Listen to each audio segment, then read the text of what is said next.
नमस्कार दोस्तों, स्वागत है सभी का आपके अपने YouTube चैनल पर। इसका नाम है शुभेंदु मुखर्जी और आज हम करने वाले हैं सेट नंबर 20। जी हाँ, आज हम सेट नंबर 20 करेंगे और इस एडिशन का नाम है इंडस्ट्रियल ज्योग्राफी एडिशन। ठीक है, अगर आपको प्रीवियस सेट्स देखने हैं तो मैं आई बटन में लगा दूंगा, आप जाके देख सकते हैं। इस सीरीज के अंदर हम कर रहे हैं 10 MCQs और उसके इजी एक्सप्लेनेशन, और ये आपको अपकमिंग यूजीसी नेट एग्जाम के लिए तो बेनिफिट रहेगा ही रहेगा, लेकिन आने वाले जितने भी एग्जामिनेशन है उन सबके लिए बेनिफिट होने वाला है। तो इसकी पूरी प्लेलिस्ट बनी हुई है, आप जाके देख सकते हैं। चलिए स्टार्ट करते हैं। आगे बढ़ने से पहले बता दूं, मेरा नाम शुभेंदु मुखर्जी है, यूजीसी नेट क्वालिफाइड हूं, फॉर्मर ज्योग्राफी ट्रेनर था मैंने अकेडमी पर, KVEDU पर। मोर देन 2 इयर्स का टीचिंग एक्सपीरियंस है, प्रोफेशनल वॉइस आर्टिस्ट हूं। अगर आप मुझे फॉलो करना चाहते हैं तो इन सारे सोशल हैंडल्स पे आप मुझे फॉलो कर सकते हैं। अगर आप मुझे सोशल हैंडल पे फॉलो नहीं करना चाहते तो बिल्कुल टेलीग्राम पे जरूर करें, क्योंकि यहाँ पर आपको यूट्यूब पे होने वाले जितने भी क्लास अपडेट्स और PDF जो है वो इस चैनल पे मिल जाते हैं। इसका नाम है शुभेंदु नेट ज्योग्राफी, ये चैनल DP है। टेलीग्राम पे जाके सर्च मारेंगे तो आपको मिल जाएगा। साथ ही हमने एक इंटरेक्टिव ग्रुप रख रखा है फॉर ज्योग्राफी एस्पिरेंट, जहाँ पे हम लोग डेली टास्क वगैरह करते हैं। और जब भी हमारा यूट्यूब सेशन होता है उस दिन मैं एक रिडल देता हूं, और रिडल आपको सॉल्व करनी होती है, पिक्चर फॉर्मेट के अंदर होती है, और जो लोग सही आंसर देते हैं उसको फिर मैं वीडियो के अंदर फीचर भी करता हूं। जुड़ने के लिए आप मुझे इस नंबर पर मैसेज करेंगे, ठीक है। Alright, let's get started. उससे पहले गाइस बता दूं कि हमारा यूजीसी नेट ज्योग्राफी का बैच चल रहा है और एक बैच रनिंग चल रहा है, और नेक्स्ट बैच जो है हम 1 दिसंबर से स्टार्ट कर देंगे, जो आपके लिए बेनिफिशियल रहेगा, और करीब हम अप्रैल के अंदर खत्म कर देंगे। तो जो नेक्स्ट बैच है उसकी रजिस्ट्रेशन जो है अभी से स्टार्ट हो गई है। अगर आप जल्दी रजिस्टर करते हैं तो आपको डिस्काउंट मिलेगा, अर्ली बर्ड्स आप कहलाएंगे और आपको अर्ली बर्ड डिस्काउंट मिलेगा। और इस बैच के अंदर हम लोगों ने क्या किया है, बेसिकली जितने भी 10 यूनिट्स है उसका कोर्स कवरेज है, हाई क्वालिटी वीडियोस हैं, साथ में PDF मटेरियल भी है, और साथ में मॉक टेस्ट भी है, जो आपके लिए बेनिफिट रहेगा। कोर्स को जो है आपको एक स्ट्रक्चर्ड वे के अंदर प्रोवाइड किया जा रहा है, और कहीं भी लाइव ज्वाइन करने की जरूरत नहीं है, बहुत ज्यादा हाई स्पीड इंटरनेट की जरूरत नहीं है। आप आराम से क्लास को कभी भी देख सकते हैं, दिन में कभी भी, रात में, शाम में, कभी भी आप देखें। साथ में पेमेंट के अंदर मैंने इंस्टॉलमेंट फैसिलिटी भी रखी है, तो आपके लिए ये भी बेनिफिट है कि आप 2 इंस्टॉलमेंट के अंदर पेमेंट कर सकते हैं। हमसे जुड़ने के लिए आप इस नंबर पर फोन करेंगे या डिस्क्रिप्शन में दिए गए गूगल फॉर्म को फिलअप करेंगे। और मैं ये पर्सनल रिकमेंडेशन देता हूं कि भाई इस बैच में जुड़ने से पहले आप डेमो लेक्चर जरूर देखें। आप डेमो लेक्चर देखिए, क्लिक करेंगे, डिस्क्रिप्शन में डेमो लेक्चर का लिंक दे रखा है, इसको क्लिक करेंगे, गूगल ड्राइव पे खुल जाएगा। आपको अगर समझ में आता है तो ही आप ज्वाइन करें, और आई एम श्योर आपको समझ में आएगा, क्योंकि हम लोगों ने एक प्रोफेशनल वे के अंदर यहाँ पे पढ़ाई की है और सब लोगों को बेनिफिट हो रहा है। जो रनिंग बैच है उसमें काफी सारे लोगों का एक अच्छा फीडबैक आया है। तो डेमो लेक्चर जरूर देखें, भले आपको ज्वाइन करना है नहीं करना है, एक बार जरूर देखें, उसके बाद आप अपना माइंड मेकअप कर सकते हैं। चलिए स्टार्ट करते हैं। ऑलराइट, तो आज सुबह हमने ये रिडल पोस्ट किया था हमारे टेलीग्राम इंटरेक्टिव ग्रुप के अंदर, जहाँ पे हम लोग ज्योग्राफी की रिडल्स वगैरह करते हैं। आज मैंने थोड़ा सा प्रैक्टिकल ज्योग्राफी से आपको कुछ दिया है। बेसिकली ये मैंने एक कोरिलेशन का स्कैटर डायग्राम आपको दे दिया, और मैंने क्वेश्चन इसके अंदर लगा दिया कि भाई ये जो स्कैटर डायग्राम है वो कोरिलेशन बताता है किसी तरह का ज्योग्राफर्स और फिलोसोफर्स के बीच के अंदर। ठीक है, तो जब ज्योग्राफर्स और फिलोसोफर के बीच में कोरिलेशन ढूंढा गया तो इस तरह का जो है स्कैटर डायग्राम निकल के आया। आपको बताना है कि ये किस तरह का कोरिलेशन है। ठीक है, इसमें ए ऑप्शन था weak positive correlation, weak negative correlation, और सी था नन। ठीक है, तो इस तरह की जो नॉलेज होती है, जब आप फोटो देख के कुछ पढ़ना चाहते हैं तो वो और ज्यादा इंटरेक्टिव हो जाता है। वैसे मेरी पूरी कोशिश रहती है कि मैं आपको चीजें इंटरेक्टिव वे के अंदर ही पढ़ाऊं। तो ये मैंने एक सेगमेंट स्टार्ट किया था, इसका नाम है riddles by geography riddles by Shubhendu Mukherjee. ठीक है, तो इसका आंसर होगा गाइस सी, इसका आंसर होगा, क्योंकि जब इस तरह का कभी भी स्कैटर डायग्राम बनता है तो उसे हम नेगेटिव, या नेगेटिव भी नहीं कहेंगे, इसको नो कोरिलेशन कहा जाता है। नेगेटिव कोरिलेशन अलग है, माय बैड। इस तरह का जब डायग्राम बनता है तो उसको हम नो कोरिलेशन कहते हैं। यहाँ पे आप देखेंगे टाइप्स। ठीक है, जब इस तरह से अपवर्ड स्लोपिंग होता है, ठीक है, ये अगर y एक्सिस है, ये अगर x एक्सिस है, तो ये अगर अपर स्लोपिंग जा रहा है ऊपर की तरफ और सारे डॉट्स पास पास हैं तो इसे स्ट्रॉन्ग पॉजिटिव कोरिलेशन कहा जाता है। अगर ये अपवर्ड स्लोपिंग है लेकिन डॉट्स दूर दूर हैं तो ये वीक या मॉडरेट पॉजिटिव कोरिलेशन कहलाएगा। और अगर इस तरह से डॉट्स रैंडम हैं, बिल्कुल ठीक है, कोई भी एक पैटर्न नहीं बना रहे हैं, तो इसे नो कोरिलेशन कहा जाता है। इसी तरह से डॉट्स ऊपर से नीचे की तरफ जब आ रहे हैं, डाउनवर्ड स्लोपिंग, तो इसे मॉडरेट कहा जाएगा, डॉट्स दूर दूर है। लेकिन अगर डॉट्स पास पास हैं और ऊपर से नीचे की तरफ आ रहे हैं तो ये स्ट्रॉन्ग नेगेटिव कोरिलेशन हो जाएगा। फिर इस तरह से ये कर्वीलिनियर भी होता है। ठीक है, तो एग्जाम में आपसे फोटो से भी क्वेश्चन पूछा जा सकता है कि भाई इमेज दे देंगे आपको, एक डायग्राम आ जाएगा, आपको आइडेंटिफाई करना है कि भाई किस तरह का कोरिलेशन है। जरूरी नहीं कि आपसे न्यूमेरिकल से ही क्वेश्चन आए। ठीक है, तो ये इसका आंसर था, नो कोरिलेशन इसका आंसर है। यहाँ पे आप देख सकते हैं कोई भी कोरिलेशन हमें देखने को नहीं मिलता है, यानी कि ज्योग्राफर्स और फिलोसोफर्स के बीच में कोई भी कोरिलेशन नहीं है। ठीक है, ऑलराइट, देखते हैं किन किन लोगों ने सही जवाब दिए हैं। पहला दिया है परी ने जीरो आप कह सकते हो, लेकिन टेक्निकली जो है नो कोरिलेशन इसका आंसर होगा। मिनी ने भी 0 कहा है। उसके बाद नेहा गुप्ता ने सही कहा है, जुल्फिकार ने सही कहा है, श्वेता ने सही कहा है, शोशोवना ने सही कहा है, बेबश्री महिंता ने बिल्कुल सही जवाब दिया है, सटीक जवाब दिया है, उन्होंने नो कोरिलेशन कहा है। एग्जैक्टली यही इसका सही आंसर है। उसके बाद स्वीटी शर्मा सी, श्रुति वर्मा नन, मेगा ने सही कहा है। उसके बाद आलिया ने, मौमिता ने भी बिल्कुल सही कहा है, no correlation. Moin Khan no correlation, Chandni, Tanu, Tanmay, Lakshmi, Nidhi Gupta, Shabnam Mehta and Ratan ने कहा है नो आइडिया। तो आई होप रतन आपको आइडिया लग गया होगा कि बेसिकली क्या है ये। तो इस तरह से जो है दो वेरिएबल्स के बीच में जब हम कोरिलेशन निकालते हैं, रिसर्च से पहले किया जाता है बेसिकली ये कि भाई हम जिस चीज़ में रिसर्च कर रहे हैं, जो वेरिएबल्स हमारे हैं उनमें पहले कोरिलेशन देख लिया जाए कि है भी या नहीं। तो अलग अलग डिग्री होती है इसकी, strong, weak, positive, negative, no correlation, इस तरह से होता है। ठीक है, चलिए स्टार्ट करते हैं। तो अब हम करने वाले हैं आज इंडस्ट्रियल ज्योग्राफी। ये आपकी यूनिट 6 की सब यूनिट है इंडस्ट्रियल ज्योग्राफी। इसके अंदर बहुत सारे यूनिट्स, एग्रीकल्चरल है, इकोनॉमिक ज्योग्राफी है, इंडस्ट्रियल ज्योग्राफी है, ट्रांसपोर्ट है, रीजनल ज्योग्राफी है। तो ये सब हमने कवर कर लिया है हमारे बैच के अंदर। अगर आप ज्वाइन करना चाहते हैं तो बिल्कुल कर सकते हैं। फिलहाल हम करने वाले हैं इसके 10 एमसीक्यूज। फॉर्मेट वही रहेगा, क्वेश्चन आएगा, टाइमर चलेगा और उस टाइमर के अंदर आपको जवाब देना है और मैं इसको टाइमर स्टार्ट करने से पहले आपके लिए पढ़ दूंगा। चलिए स्टार्ट करते हैं। All the very best. Question number 1, Who gave a material index for the localization of industries? बताइए, इंडस्ट्रियल लोकेशन के लिए मटेरियल इंडेक्स किसने दिया है? बताओ क्या होगा इसका आंसर।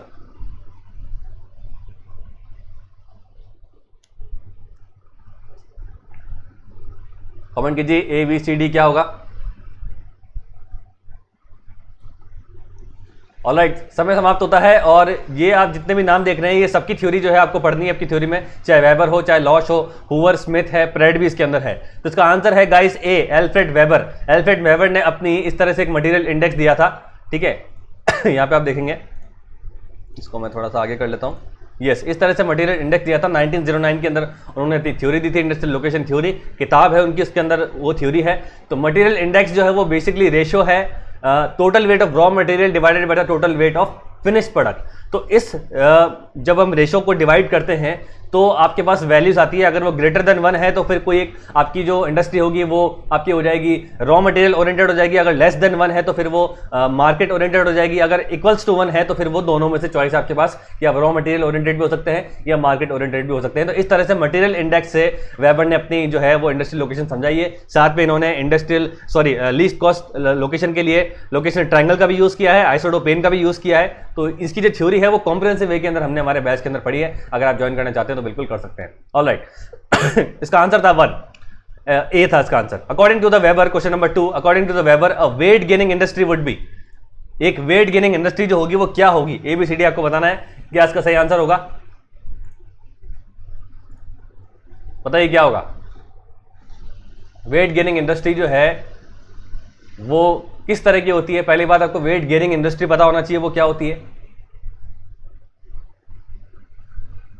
ऑलराइट, समय समाप्त होता है और इसका सही आंसर होगा बी, मार्केट ओरिएंटेड। ठीक है, वेट गेनिंग इंडस्ट्री वो होती है जिसका फिनिश प्रोडक्ट जो होता है वो भारी होता है, रॉ मटेरियल जो होता है उसका हल्का होता है। बेस्ट एग्जांपल कॉटन टेक्सटाइल है। जब आप कुछ टेक्सटाइल बनाना चाहते हैं, जब आप कपड़े बनाना चाहते हैं तो आपके लिए रॉ मटेरियल जो है वो कॉटन है। कॉटन जो होता है बहुत हल्का होता है, पर जब वो कॉटन प्रोसेस करके एक फिनिश प्रोडक्ट बनता है तो उसका जो वेट होता है थोड़ा ज्यादा होता है। इसको हम वेट गेनिंग इंडस्ट्री कहते हैं। तो जब वेट गेनिंग इंडस्ट्री होती है, ठीक है, यहाँ पे आप देखोगे, इसको मैं समझा रहा हूँ, पहले आपको वेट गेनिंग इंडस्ट्री बता दूं। तो जब वेट गेनिंग इंडस्ट्री होती है यानी कि आपका जो फिनिश प्रोडक्ट जब वो भारी है तो आप चाहोगे कि आप अपनी मैन्युफैक्चरिंग यूनिट को मार्केट के पास लगाओ, क्योंकि अगर आप मार्केट से दूर जाओगे तो आपको ज्यादा ट्रांसपोर्टेशन कॉस्ट देना पड़ेगा और इससे आपकी जो प्रोडक्ट है उसकी प्राइस भी बढ़ जाएगी। इसी को जो है वेबर ने अपने लोकेशन ट्रायंगल से समझाया है। मान लीजिए रॉ मटेरियल 1 सेंटर है, रॉ मटेरियल 2 सेंटर है। ठीक है, यहां से आपने कॉटन लिया, ठीक है, 5 किलो मान लो, यहां से आपने वाटर लिया, चलो 1 किलो लिया, ये टोटल इसका वेट हुआ 6 किलो आपका रॉ मटेरियल हो गया। लेकिन जो फिनिश प्रोडक्ट है वो आ रहा है 10 किलो का। ठीक है, पर टन अगर हम मान लें तो ये हो गया weight gaining. Raw material cotton and water लिया आपने, जब इसको मिक्स किया तो रॉ मटेरियल से जो फिनिश प्रोडक्ट बना उसका जो वेट है वो 10 किलो है, तो वो इन दोनों से ज्यादा है। तो इसलिए आप मार्केट एरिया के पास हो, ये मार्केट एरिया होता है C। ठीक है, तो इस तरह से इन्होंने इसको समझाया है। वेट लॉसिंग इंडस्ट्री के अंदर ये है, बिल्कुल अपोजिट हो जाएगा। ठीक है, इसको भी हमने डिटेल के अंदर देखा है। Alright, question number 3, whose industrial location theory is based on the spatial variation of cost and revenue from the different scenarios? बताइए क्या होगा। किसकी इंडस्ट्रियल लोकेशन थ्योरी जो है वो बेस्ड है on the basis of special variation पे, special variation of cost and revenue. बताइए क्या होगा।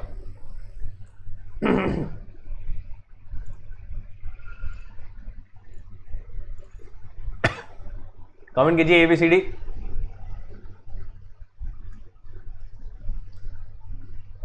ऑलराइट, समय समाप्त होता है। इसका आंसर है डी, नन ऑफ दिस, क्योंकि इसका आंसर है DM स्मिथ। जी हाँ, DM स्मिथ की थ्योरी है और ये जो थ्योरी है वो जो है वो स्पेशल एस्पेक्ट पे बनी हुई है। Special variation of cost and revenue का मतलब क्या होता है? Special variation of cost and revenue का मतलब ये है कि भाई अलग अलग जगहों पर जो अगर आप इंडस्ट्रियल यूनिट लगाते हो तो कई जगह आपको क्या होगा, कहीं कॉस्ट ज्यादा होगी रेवेन्यू कम होगा, कहीं रेवेन्यू ज्यादा होगी कॉस्ट कम होगा, ठीक है। या ऐसा भी हो सकता है कि कोई एक पर्टिकुलर लोकेशन पर रेवेन्यू और कॉस्ट दोनों ही वेरिएबल है, अलग अलग आ रही है, ठीक है। तो ये जो है एक रियल वर्ल्ड सिचुएशन है, ऐसा नहीं होता। अकॉर्डिंग टू डीएम स्मिथ ये बोलते हैं कि भाई कोई एक आइडियल इंडस्ट्रियल लोकेशन ऐसी नहीं होती कि वहां पर जो कॉस्ट एंड रेवेन्यू है वो आपके मुताबिक हो। रियल वर्ल्ड सिचुएशन में जो चीजें होती है वो थोड़ी उसके उलट होती है।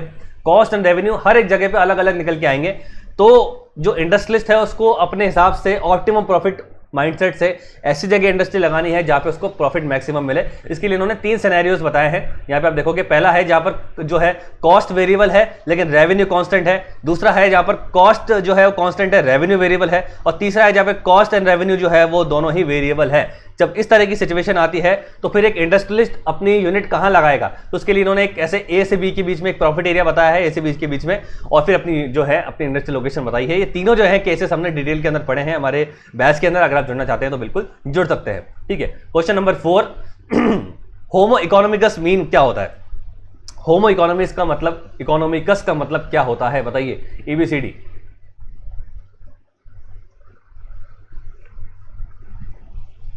होमो इकोनॉमिकस, कई बार क्या होगा आपको एग्जाम में किसी भी ज्योग्राफर की थ्योरी से उठा हुआ कोई भी एक टॉपिक या कोई एक टर्म वो पूछ लेगा, आपको बताना इसका मतलब क्या है, ठीक है। जैसे लेवेंसरम बहुत बार आता है, ठीक है। ऑलराइट, समय समाप्त होता है। इसका आंसर है अगेन नन ऑफ दिस। इसका आंसर है मोस्ट रैशनल इकोनॉमिक मैन जिसे कहा जाता है। तो जो होमो इकोनॉमिकस है गाइस, वो यहाँ पे आप देखो इस तरह से होता है। ये वो इंसान है जिसके पास, जहां पर वो अपनी फैक्ट्री या मैन्युफैक्चरिंग यूनिट लगाना चाह रहा है, उस जगह की उसके पास पर्याप्त नॉलेज है, यानी कि 100% लोकेशनल एनालिसिस उसके पास है, और वो जो नॉलेज उसने गेन की है वो उसको बहुत अच्छे से अप्लाई करना भी जानता है। ये जो थ्योरी है, ये जो वर्ड है, बेसिकली ये एलन प्रेट की थ्योरी के अंदर है। एलन प्रेट ने इंडस्ट्रियल लोकेशन को एक बिहेवियरल अप्रोच दिया था अपने बिहेवियरल मैट्रिक्स से, और वहां पर उन्होंने एक सिचुएशन बताई है, होमो economicus situation.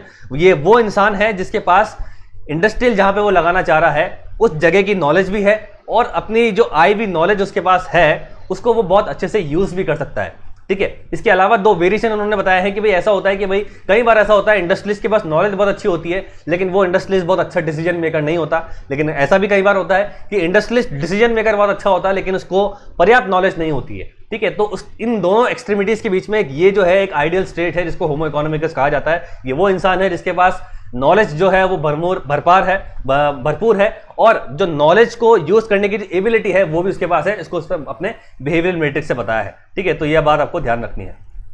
Alright, question number 5, location where the industrial firms tend to concentrate to share the common factors of production to reduce the production is called to reduce the cost of production is called. बताइए क्या होगा, क्या होता है, उस चीज का नाम क्या है इंडस्ट्रियल ज्योग्राफी के टर्मिनोलॉजी के अंदर? वैसे इकोनॉमिक्स का टर्म है ये, क्या होगा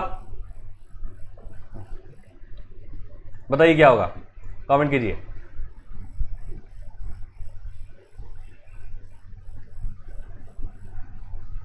ऑलराइट, समय होता है समाप्त, और इसका सही आंसर होगा guys again none of this. इसका आंसर होगा, इसका आंसर है एग्लोमरेशन, ठीक है। एग्लोमरेशन में क्या होता है, क्लस्टर, जो छोटी छोटी फर्म्स होती हैं, जो मैंने यहाँ पे बोला है, छोटी छोटी फर्म जो होती हैं दे टेंड टू कॉन्सेंट्रेट, एक कॉमन लोकेशन पे आके वो कॉन्सेंट्रेट हो जाती है, और उस कॉमन लोकेशन से वो common land, common power, common transport facility, ठीक है, कॉमन लेबर को यूज करती है, जिससे क्या हो कि भाई जो पर यूनिट कॉस्ट ऑफ प्रोडक्शन है वो कम हो जाए और जो प्रॉफिट है वो ज्यादा निकल के आए। इस तरह से आप देख सकते हैं ये एक एग्लोमरेशन का एग्जांपल है। यहाँ पे देखो बहुत सारी मैन्युफैक्चरिंग यूनिट्स एक ही जगह पर जो है वो इकट्ठा हो गई है। आपने बहुत बार नाम सुना होगा इंडस्ट्रियल एरिया, फलाना फलाना इंडस्ट्रियल एरिया, फलाना फलाना इंडस्ट्रियल पार्क। तो वहां पर क्या होता है, बहुत सारी इंडस्ट्री जो होती है वो एग्लोमरेट कर लेती हैं ताकि वो कॉमन फैक्टर्स ऑफ प्रोडक्शन को यूज कर पाए, और जब वो कॉमन यूज करती हैं तो उससे क्या होता है, पर यूनिट कॉस्ट ऑफ प्रोडक्शन कम होता है। अगर वो अलग अलग करेंगी तो उनकी कॉस्ट ऑफ प्रोडक्शन जो है वो बढ़ जाती है। ये बात आपको ध्यान रखनी है।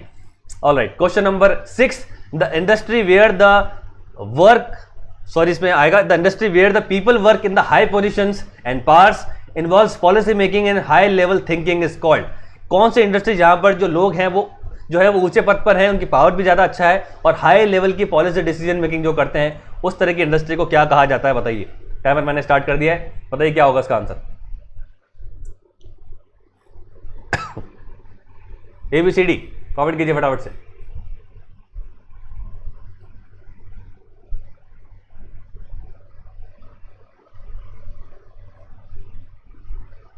ऑलराइट, समय समाप्त होता है और इसका सही आंसर होगा बी। इसका सही आंसर होगा क्यूनरी एक्टिविटीज या quinary industry.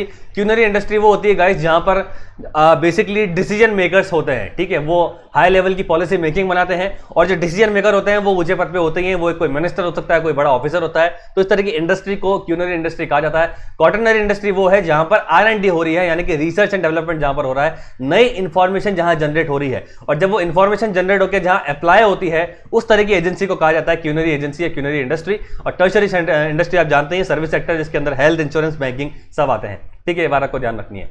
Question number 7, what is audio audigos? बताइए ऑडियो ऑडिगोस क्या है। और ये क्वेश्चन मैंने क्यों लिया है, क्योंकि इंडस्ट्रियल ज्योग्राफी के अंदर टूरिज्म नाम से आपका एक टॉपिक है, टूरिज्म इंडस्ट्री आपको पढ़नी पड़ेगी इंडिया के लेवल पर भी और वर्ल्ड के लेवल पर भी, ठीक है। ऑडियो ऑडिगोस क्या है?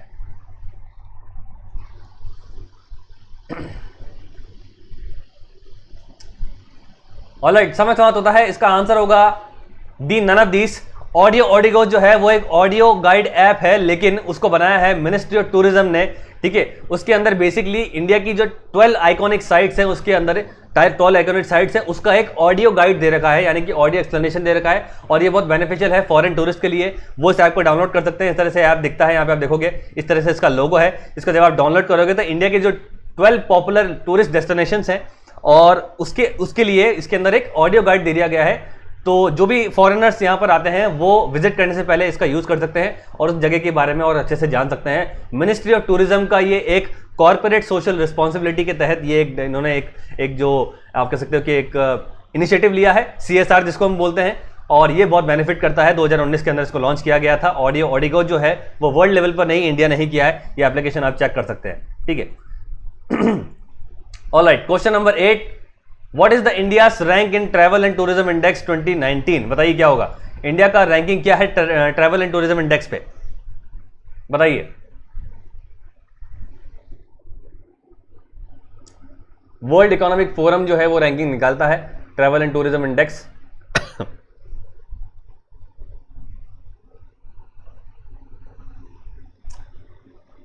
ऑलराइट, समझ होता है। इसका पूरा नाम होगा travel and tourism competitiveness index है ये, और इसके अंदर इसका आंसर है गाइस नन ऑफ दिस, क्योंकि इसका आंसर है 34। जी हाँ, इंडिया पहले 40th नंबर पे था 2018 पे, ठीक है, लेकिन रिसेंटली 2019 के अंदर इंडिया ने 6 पोजीशन की छलांग लगाई है और अब 34 नंबर पे आ गया है, यानी कि अराउंड 140 कंट्रीज हैं। इसके अंदर इंडिया का जो रैंकिंग है वो 34 है। इसके अंदर जो इंडिकेटर्स लिए जाते हैं वो ये नहीं दिखाते कि कोई देश कितना अच्छा दिखता है टूरिज्म के मामले में, उसमें ये इंडिकेटर्स लिए गए हैं कि भाई कोई भी देश टूरिज्म के मामले में इंडस्ट्रीज को कितना प्रमोट कर सकता है, यानी कि वहां पर जो गवर्नमेंट की पॉलिसीज कैसी हैं, इंडस्ट्रियल इंफ्रास्ट्रक्चर कैसा है टूरिज्म को लेकर, ठीक है, ये सारी चीजें जो है इसके इंडिकेटर बनते हैं। तो इसके अंदर इंडिया का जो रैंकिंग है वो 34 है। ये क्वेश्चन मैंने इसलिए दिया है क्योंकि आपके इंडस्ट्रियल ज्योग्राफी के अंदर टूरिज्म इंडस्ट्री एक टॉपिक ऐड हुआ है और वहां से क्वेश्चन आ सकते हैं, ठीक है। Question number 9, the concept of isotherm was given by, बताइए आइसोटेम का कॉन्सेप्ट किसने दिया है, बताओ। आइसोटोपेन तो आपने सुना ही होगा, आइसोटेम जो है वो किसने दिया है?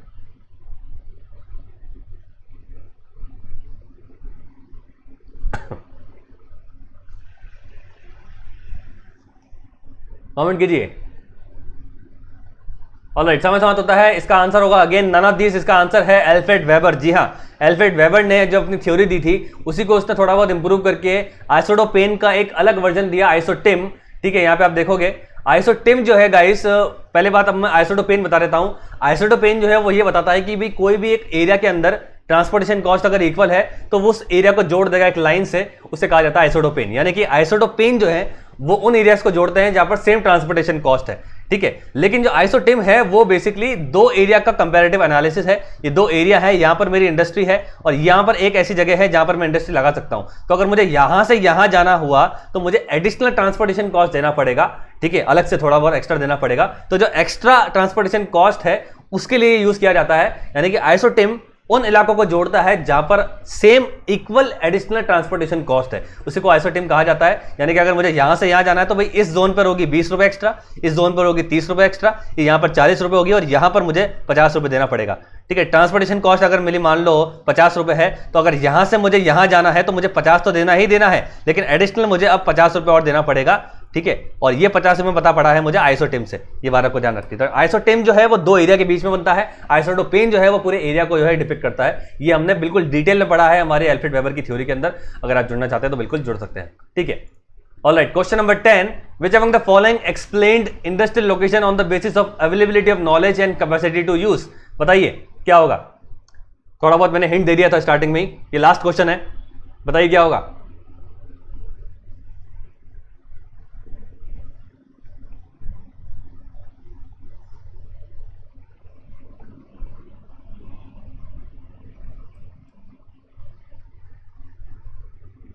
ऑलराइट, समझ होता है। और गाइस इसका सही आंसर होगा सी। जी हाँ, सी इसका आंसर होगा। यहाँ पे मैं मार्क कर देता हूं उसको ताकि बाद में कोई आए तो देख सके।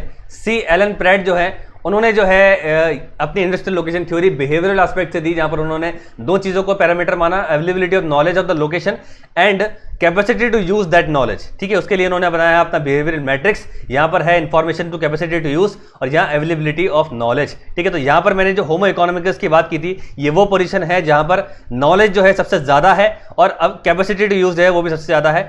यहां से आप इस तरफ बढ़ोगे तो कैपेसिटी टू यूज बढ़ता है और यहां से आप नीचे आते हैं तो अवेलेबिलिटी ऑफ नॉलेज बढ़ती है। तो ये जो पोजीशन है वो है होमो इकोनॉमिकस, वाइल C35 और C54 जो है वो है आपके प्रॉफिट मार्जिन्स। ये पोजीशन है लकी पोजीशन। इन सबको हमने डिटेल में डिस्कस किया है और आप बिल्कुल जो है ज्वाइन कर सकते हैं। तो इसका आंसर था एलन प्रैट, ठीक है। ये बात आपको ध्यान रखनी है। तो ये हमने कर लिया 10 MCQs। अब हम बात करते हैं क्वेश्चन ऑफ द डे के बारे में।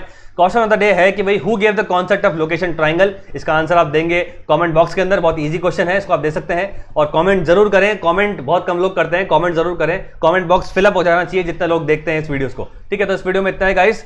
और टेलीग्राम चैनल आप हमारा ज्वाइन कर सकते हैं, शुभेंद्रनाथ ज्योग्राफी इसका नाम है। यहाँ पे आपको उसका PDF मिल जाएगा, ठीक है। और इसको आप सेव कर सकते हैं। साथ में हमारा जो अगर आप रिडल्स करना चाहते हैं, जैसे अगर आपने रिडल देखी है तो आप बिल्कुल ज्वाइन कर सकते हैं। इस नंबर मुझे मैसेज करके टेलीग्राम पे, व्हाट्सएप पे कोई मैसेज नहीं करेगा, ठीक है। इसके अलावा हमारे यूजीसी ज्योग्राफी का बैच चल रहा है। नेक्स्ट बैच हमारा 1 दिसंबर से स्टार्ट हो जाएगा। एडवांस में अगर आप तैयारी करना चाहते हैं, अगर आप अभी भी जुड़ जाएंगे तो आपको बेनिफिट ये है कि भाई आपको एक अर्ली बर्ड डिस्काउंट मिलेगा जो कि आपके लिए बेनिफिशियल रहेगा। और जो बैच है 1 दिसंबर से शुरू हो जाएगा। 10 यूनिट्स की कॉम्पिटेटिव कोर्स कवरेज है, no high speed internet needed, watch videos any time, ठीक है। और PDF मटेरियल मिलता है, साथ में मॉक टेस्ट मिलता है, इंस्टॉलमेंट फैसिलिटी मैंने रखी है। डेमो लेक्चर्स जरूर आप देखें, साथ में आपका उसका समझ में भी आएगा, कुछ टॉपिक भी कवर होगा, माइंड मेकअप भी होगा। और अगर आप जुड़ना चाहते हैं तो इस नंबर पर कॉल कर सकते हैं या जो गूगल फॉर्म है वो पढ़ सकते हैं। इस वीडियो में इतना ही, थैंक यू सो मच। मिलते हैं द नेक्स्ट वन। वीडियो को लाइक करेंगे, चैनल को सब्सक्राइब करेंगे, बेल आइकन दबा के रखेंगे। इस वीडियो में इतना ही, थैंक यू सो मच। मिलते हैं इन द नेक्स्ट वन।